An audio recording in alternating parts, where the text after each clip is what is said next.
Hello guys. NEET UG exam होने के बाद अब तक ऑलमोस्ट सभी स्टूडेंट्स ने अपने पेपर को इवेलुएट कर लिया होगा और उनको ये बात तो समझ में आ गई होगी कि कितने मार्क्स उनके आ सकते हैं। बट एक चीज़ जो मैंने एक्सपीरियंस किया है इतने सालों में कि काउंसलिंग को लेकर के क्लैरिटी बहुत से स्टूडेंट्स में नहीं होती है। काउंसलिंग को लेकर के स्टूडेंट्स को ये पता ही नहीं होता है कि हम अपने स्टेट में तो सीट ले ही सकते हैं, लेकिन इसके अलावा भी बहुत सारे स्टेट्स हैं जहाँ पे हम सीट ले सकते हैं। और इसी वजह से, क्योंकि ये क्लैरिटी नहीं होती, इसी वजह से स्टूडेंट्स को अगर सीट मिलने वाले भी होती है तो उनको सीट्स नहीं मिलती है। तो आज की इस वीडियो में हम यही जानने वाले हैं कि हम वो ऐसे कौन कौन से स्टेट्स हैं जहाँ पे हम अपनी काउंसलिंग करवा सकते हैं और हमको वहाँ पे सीट मिल सकती है अपने स्टेट के अलावा। आप जिस भी स्टेट से बिलोंग करते हैं उस स्टेट में तो आप कर ही सकते हो, लेकिन उसके अलावा और कहाँ कहाँ पे हम अप्लाई कर सकते हैं और वहाँ पे जो कॉलेजेस हैं वो हमको मिल सकती है। चलिए स्टार्ट करते हैं वीडियो को। सबसे पहले ये बात समझ लीजिए कि 15% सीट्स की अलॉटमेंट तो ऑल इंडिया करती है, जिसकी काउंसलिंग एमसीसी कंडक्ट कराती है। बट जो रिमेनिंग 85% सीट्स होती है उनकी काउंसलिंग स्टेट्स के थ्रू होती है। स्टेट्स उन काउंसलिंग को कंडक्ट कराती है। अब ये जो 85% सीट्स की काउंसलिंग स्टेट कंडक्ट कराती है उसमें गवर्नमेंट कॉलेजेस भी होते हैं और प्राइवेट कॉलेजेस भी आते हैं। सिमिलरली अगर हम मान लेते हैं कि किसी एक एक्स वाई जेड स्टेट से बिलोंग करते हैं, या हम मान लेते हैं कि हम महाराष्ट्र स्टेट से बिलोंग करते हैं, तो हम गवर्नमेंट कोटे सीट्स के लिए स्टेट कोटे से या तो महाराष्ट्र ही ले सकते हैं। गवर्नमेंट सीट के लिए हम दूसरे स्टेट में नहीं जा सकते, लेकिन प्राइवेट सीट के लिए हम जा सकते हैं। तो अगर हमें गवर्नमेंट सीट नहीं मिल रही है तो यहाँ देयर आर मल्टीपल स्टेट्स जहाँ पे अगर हम हमारा प्राइवेट सीट्स का ऑप्शन है तो मल्टीपल स्टेट्स हैं जिनकी काउंसलिंग को हम अटेंड करके वहाँ पे सीट ले सकते हैं। अब कौन कौन से स्टेट हैं, स्टार्ट करते हैं इसको। जैसे कि सबसे पहले स्टेट वाइज स्टेट हम देखते हैं कि कौन सी स्टेट ओपन है जिसमें दूसरे स्टेट के स्टूडेंट भी प्राइवेट सीट ले सकते हैं और कौन कौन सी स्टेट जो है वो ओपन नहीं है। सबसे पहले आंध्र प्रदेश की बात करते हैं। इसमें सभी सीटों की हम एलिजिबिलिटी क्राइटेरिया की बात करेंगे कि गवर्नमेंट सीट के लिए जो एलिजिबिलिटी क्राइटेरिया है वो क्या है, शॉर्ट में बात करेंगे। आंध्र प्रदेश में गवर्नमेंट सीट के लिए आपका वहाँ का डोमिसाइल और वहाँ का एजुकेशन होना मैंडेटरी है। डोमिसाइल या एजुकेशन अगर आपका आंध्र प्रदेश का है तो आप वहाँ के गवर्नमेंट सीट के लिए एलिजिबल हो। प्राइवेट सीट्स जो भी अवेलेबल है वहाँ पे उसमें 15% सीट्स, जितने भी प्राइवेट कॉलेजेस हैं उनमें 15% जो सीट्स हैं वो ओपन टू ऑल है, उसमें बाहर के स्टूडेंट भी एडमिशन ले सकते हैं। और वो जो प्राइवेट कॉलेजेस की ओपन सीट्स है उनकी फीस कितनी जाती है, 13,20,000 पर एनम। सो ये इसे आप 4.5 ईयर से मल्टीप्लाई कर लोगे तो आपका जो फीस का टोटल बजट है वो बजट निकल जाएगा, वो आप समझ सकते हो। इसके अलावा हॉस्टल भी आप 2 लाख रुपए पर एनम, 1.5-2 लाख रुपए पर एनम के हिसाब से रख सकते हो, जो कि हॉस्टल होगा। डीम्ड यूनिवर्सिटी की बात करें तो डीम्ड यूनिवर्सिटी जो किसी भी स्टेट में है वो ओपन टू ऑल है। आंध्र प्रदेश में भी जो डीम्ड यूनिवर्सिटी है गीतम वाइजैक है वो ओपन टू ऑल है, क्योंकि वो सेंटर के अंदर आती है, क्योंकि उसकी काउंसलिंग जो है वो एमसीसी कराती है। सिमिलरली बिहार की बात करें तो बिहार में या तो आपका डोमिसाइल या तो आपके पेरेंट का डोमिसाइल होना चाहिए अगर आप गवर्नमेंट सीट के लिए अप्लाई करना चाहते हो तो। उसके अलावा वहाँ जो प्राइवेट कॉलेजेस हैं वो ओपन टू ऑल है, सभी स्टूडेंट, कोई भी स्टूडेंट ले सकता है। किसी भी स्टेट के स्टूडेंट हो वो बिहार में अगर प्राइवेट कॉलेजेस लेना चाहता है तो वो ले सकता है। बिहार के प्राइवेट कॉलेजेस की फीस 9 लाख से 16.5 लाख पर एनम वेरी करती है। बिहार में कोई डीम्ड वैसी है नहीं, इस वजह से यहाँ पे नो डीम्ड कॉलेजेस मेंशन की गई है। चंडीगढ़ की बात करें तो कोई प्राइवेट कॉलेजेस या कोई डीम्ड कॉलेजेस चंडीगढ़ में है नहीं। गवर्नमेंट कॉलेजेस है, गवर्नमेंट कॉलेज के लिए या तो आप ऑल इंडिया कोटे से ले सकते हो या तो फिर आपका डोमिसाइल या 9 to 12 की जो स्टडी है वो चंडीगढ़ से होनी चाहिए, तब आप चंडीगढ़ स्टेट कोटे से चंडीगढ़ के गवर्नमेंट कॉलेजेस को ले सकते हो। छत्तीसगढ़ की बात करें तो वो छत्तीसगढ़ में जो गवर्नमेंट सीट्स हैं वो या तो आपका 12th वहाँ से होना चाहिए या तो आपका डोमिसाइल सर्टिफिकेट वहाँ का होना चाहिए, तब तो जाकर के आप छत्तीसगढ़ में गवर्नमेंट सीट ले सकते हो। वहाँ के जो प्राइवेट सीट्स हैं वो ओपन टू ऑल हैं, कोई भी स्टूडेंट किसी भी स्टेट का स्टूडेंट हो वो चाहे अगर छत्तीसगढ़ में प्राइवेट सीट लेना तो वो ले सकता है। आखिर वहाँ के प्राइवेट सीट्स की फीस कितनी है, 7.25 लाख से 8,02,000 पर एनम के हिसाब से वो वेरी करती है। छत्तीसगढ़ में कोई भी डीम्ड यूनिवर्सिटी है नहीं, इस वजह से नो डीम्ड कॉलेजेस लिखे हुए हैं। दिल्ली की बात करें तो ऐसे कोई प्राइवेट कॉलेजेस है नहीं, डीम्ड यूनिवर्सिटी ज़रूर है दिल्ली में जो ओपन टू ऑल है। और दिल्ली की जो ये है गवर्नमेंट सीट्स, वो आपको 11th एंड 12th अगर आपकी दिल्ली से हुई तो आप दिल्ली के गवर्नमेंट सीट्स के लिए एलिजिबल हो। एक बात का आप ध्यान रखें कि दिल्ली के जो गवर्नमेंट सीट्स है ना, कॉलेजेस हैं, जैसे एमसी हो गया, वीएमएमसी हो गया, एलएचएमसी हो गया, ये सारे कॉलेजेस बहुत ही टॉप एंड कॉलेजेस हैं। मतलब इनमें जो ओपीडीज है वो 3-3 हज़ार 4-4 हज़ार पर डे की है। ओपीडी आईबीटीज जो है, ओपीडीज जो है वो 3,000-4,000 पर डे की है। इनमें पीजी बेनिफिट्स भी बहुत ज्यादा मिलता है। इस बात का ध्यान रखें कि जब भी आप किसी स्टेट को सिलेक्ट कर रहे हैं, चाहे वो प्राइवेट के लिए जा रहे हैं, चाहे चाहे आप गवर्नमेंट के लिए जा रहे हैं, इस बात को आपको ध्यान में रखना जरूरी है कि किस स्टेट में पीजी सीट्स ज्यादा है और किस स्टेट में उसके अकॉर्डिंग ओपीडीज आईपीडीज ज्यादा है, एकेडमिक्स अच्छी है, इंफ्रास्ट्रक्चर अच्छी है, किस स्टेट की पढ़ाई अच्छी है, किस स्टेट में ज़्यादा प्लेसमेंट्स हैं। ये सभी बातों को जो है वो ध्यान में रख के आपको चलना बहुत ज़्यादा ज़रूरी होती है। कहाँ पे बॉन्ड कम है, जिससे कि आपकी अभी की जो डिसीजन होगी, जो आप एमबीबीएस में एडमिशन लेने जा रहे हो, इसी पे डिपेंड करेगी कि आपके पीजी के में आपको कितनी बेनिफिट मिलेगी। आपने अगर वैसे स्टेट्स उठा लिए जहाँ पे इन सर्विस कैंडिडेट्स ज़्यादा होते हैं तो ऑब्वियसली आपको पीजी में उतनी ज़्यादा बेनिफिट नहीं मिल पाएगी।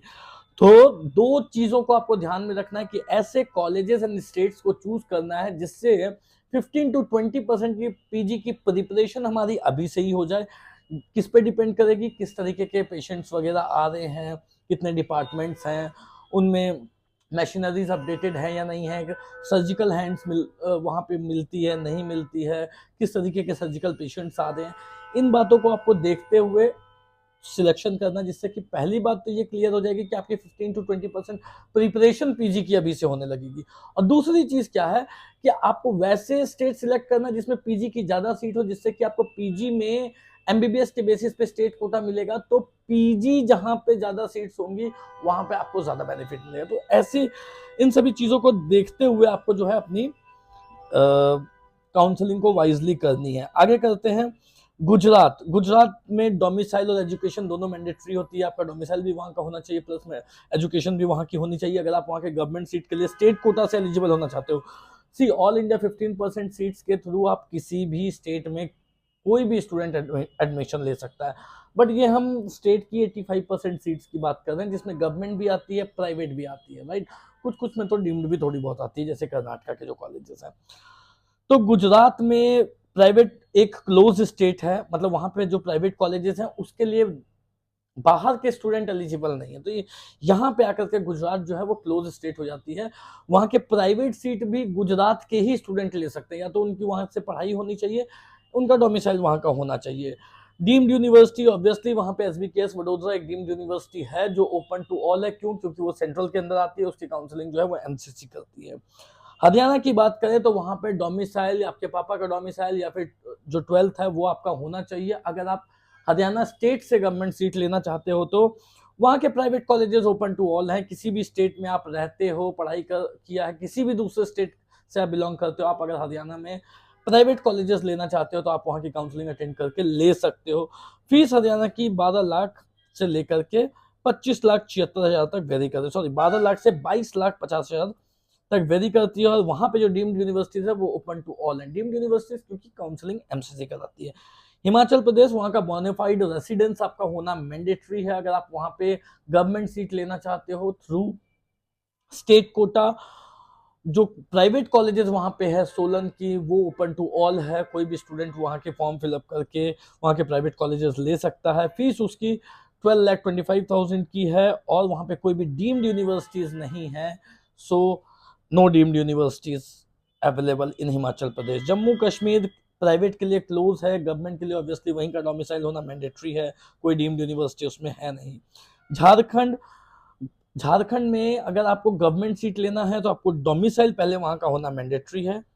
प्राइवेट कॉलेजेस जो है वो ओपन टू ऑल है, बाहर के स्टूडेंट भी ले सकते हैं। फीस वहां पे 12.5 लाख से 12,25,000 से लेकर के 16 लाख पर एनम तक वेरी करती है। डीम्ड यूनिवर्सिटी, जरूर एक डीम्ड यूनिवर्सिटी झारखंड में है, टाटा मणिपाल, जिसको आप जो आप ले सकते हो। कर्नाटका की बात करें तो या तो कर्नाटका का डोमिसाइल होना मैंडेटरी है, प्लस वहाँ पे 7 साल का रेसिडेंस पढ़ाई जो है वहाँ के स्कूल से वो होनी मैंडेटरी है, तभी आप वहाँ के गवर्नमेंट सीट के लिए एलिजिबल हो सकते हो। वहाँ पे जो प्राइवेट सीट्स हैं उसके लिए ओपन टू ऑल है, वो कोई भी स्टूडेंट किसी भी स्टेट का हो चाहे तो ले सकता है। फीस 8 लाख पर एनम से 25 लाख पर एनम तक वेरी करती है वहाँ के प्राइवेट कॉलेजेस की फीस। डीम्ड यूनिवर्सिटीज वहाँ के बहुत शानदार डीम्ड यूनिवर्सिटीज हैं, ओपन टू ऑल है क्योंकि डीम्ड है, उसकी काउंसलिंग एमसीसी सेंट्रल करती है। केरला की बात करें तो वहाँ के गवर्नमेंट सीट्स के लिए अगर आप स्टेट कोटा से गवर्नमेंट सीट लेना चाहते हो तो आपके पास वहाँ का डोमिसाइल होना मैंडेटरी है। Private colleges open to all है, कोई भी दूसरा स्टूडेंट दूसरे स्टेट का स्टूडेंट अगर वहाँ के प्राइवेट कॉलेजेस लेना चाहता है तो ओपन टू ऑल है। आखिर प्राइवेट कॉलेजेस की फीस कितनी है? 7,76,000 7,76,000 से 8,98,000 पर एनम वेरी करती है। वहाँ पे जो डीम्ड यूनिवर्सिटीज हैं, अच्छी डीम्ड यूनिवर्सिटी है अमृता कोची जो डीम्ड के अंदर आती है, एमसीसी उसकी काउंसलिंग कराती है, वो ओपन टू ऑल है। मध्य प्रदेश की बात करें तो एमपी एक, अगर वहाँ के गवर्नमेंट सीट लेना चाहते हो तो वहाँ की का डोमिसाइल होना मैंडेटरी है। प्राइवेट कॉलेजेस जो हैं वो कुछ अच्छे प्राइवेट कॉलेजेस एमपी में, जैसे आरडी गार्डी हो गई, अरविंदो हो गए, इंडेक्स हो गए, ये कुछ अच्छे कॉलेजेस हैं अवेलेबल वहाँ पे। वो भी एक ओपन स्टेट है, उनकी जो प्राइवेट कॉलेजेस की सीट्स है वो अगर आप चाहो तो दूसरे स्टेट से भी अगर आप बिलोंग करते हो तो एमपी की काउंसलिंग अटेंड करके ले सकते हो।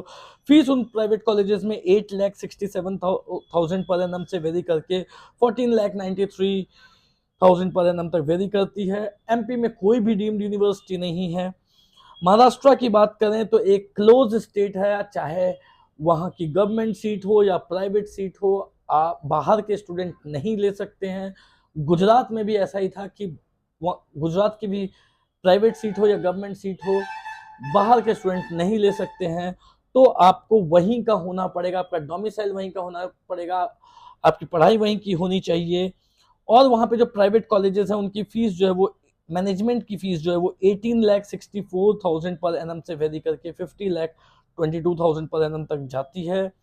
वहाँ पे जो डीम्ड है वो जरूर बाहर के स्टूडेंट ले सकते हैं क्योंकि वो सेंट्रल लेवल काउंसलिंग के अंदर आती है, उनकी काउंसलिंग एमसीसी कराती है। पंजाब की बात करें तो पंजाब में अगर आप गवर्नमेंट सीट लेना चाहते हो पंजाब स्टेट कोटा से, तो या तो आपकी पढ़ाई होनी चाहिए, 12th वहाँ से होनी चाहिए, या तो आपका जन्म वहाँ का हुआ होना चाहिए, या तो आपका डोमिसाइल वहाँ का होना चाहिए, तभी आप वहाँ पे स्टेट कोटा के थ्रू वहाँ की गवर्नमेंट कॉलेजेस ले सकते हो, जैसे कि अमृतसर वगैरह हुए। वहाँ पे जो प्राइवेट कॉलेजेस हैं वो ओपन है, ट्राई कर सकते हो, बट प्रायोरिटी वहीं के स्टूडेंट को पहले दी जाती है। अगेन जो वहाँ की फीस है प्राइवेट कॉलेजेस की वो 10,94,000 पर एनम से 11,49,000 पर एनम तक जाती है। कोई भी डीम्ड यूनिवर्सिटीज अवेलेबल नहीं है पंजाब में। राजस्थान की बात करें तो राजस्थान में गवर्नमेंट सीट लेने के लिए आपकी एजुकेशन एज वेल एज आपकी जो डोमिसाइल है वो वहीं की होनी चाहिए। प्राइवेट कॉलेजेस के लिए राजस्थान ओपन टू ऑल है, किसी भी स्टेट से आप बिलोंग करते हो, राजस्थान लेना चाहते हो, प्राइवेट सीट्स, मैनेजमेंट सीट्स आप ले सकते हो, बट वहाँ की फीस थोड़ी हायर एंड में है। 18,90,000 पर एनम से वेरी करते हुए कुछ कॉलेजेस की फीस 32 लाख पर एनम तक भी चली जाती है। कोई भी डीम्ड कॉलेजेस राजस्थान में अवेलेबल नहीं है। तमिलनाडु की बात करें तो डोमिसाइल वहीं का होना चाहिए, अगर आप गवर्नमेंट सीट लेना चाहते हो तमिलनाडु के थ्रू। प्राइवेट कॉलेजेस वहाँ के ओपन टू ऑल है, किसी भी स्टेट का स्टूडेंट अगर चाहे तमिलनाडु में लेना प्राइवेट सीट्स तो वो ले सकता है। वहाँ की फीस 15 लाख पर एनम की है। प्राइवेट कॉलेजेस की डीम्ड यूनिवर्सिटीज बहुत सारे अवेलेबल हैं, ओपन टू ऑल है क्योंकि वो उनकी काउंसलिंग एमसीसी करती है। तेलंगाना की बात करें तो या तो वहाँ का एजुकेशन होना चाहिए या तो वहाँ का डोमिसाइल होना चाहिए। अगर आप तेलंगाना स्टेट में वहाँ की गवर्नमेंट सीट लेना चाहते हो स्टेट कोटा काउंसलिंग के थ्रू, प्राइवेट कॉलेजेस के लिए 15% सीट्स ओपन टू ऑल है। वहाँ की फीस प्राइवेट कॉलेजेस की 11,55,000 11,55,000 से 15 लाख पर एनम तक वेरी करती है। वहाँ पे जो डीम्ड यूनिवर्सिटी ऑफ कोर्स वो ओपन टू ऑल है। उत्तर प्रदेश की बात करें तो आपका डोमिसाइल होना चाहिए, नहीं तो 10th या 12th आपकी वहाँ से कंप्लीट होनी चाहिए अगर आप स्टेट कोटा से गवर्नमेंट सीट लेना चाहते हो तो।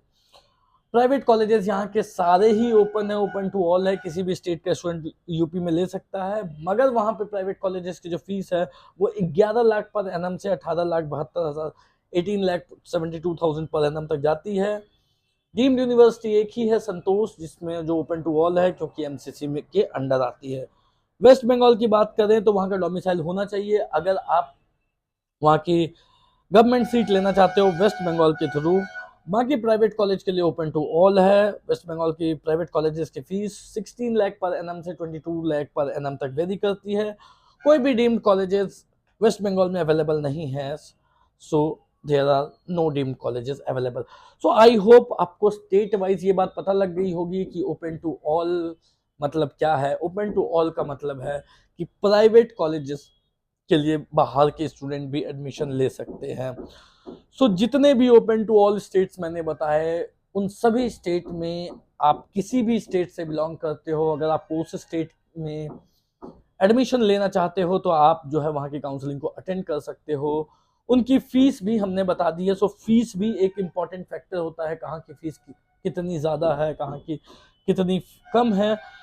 अगर फिर भी आपको इससे रिलेटेड डाउट हो, अब इसमें भी आपको चूज करना पड़ता है कि पीजी बेनिफिट्स हमको कौन कौन से स्टेट में ज़्यादा मिलेगी, कहाँ पे हमको लेना चाहिए, जिससे कि आपकी काउंसलिंग वाइजली और बेस्ट तरीके से हो सके।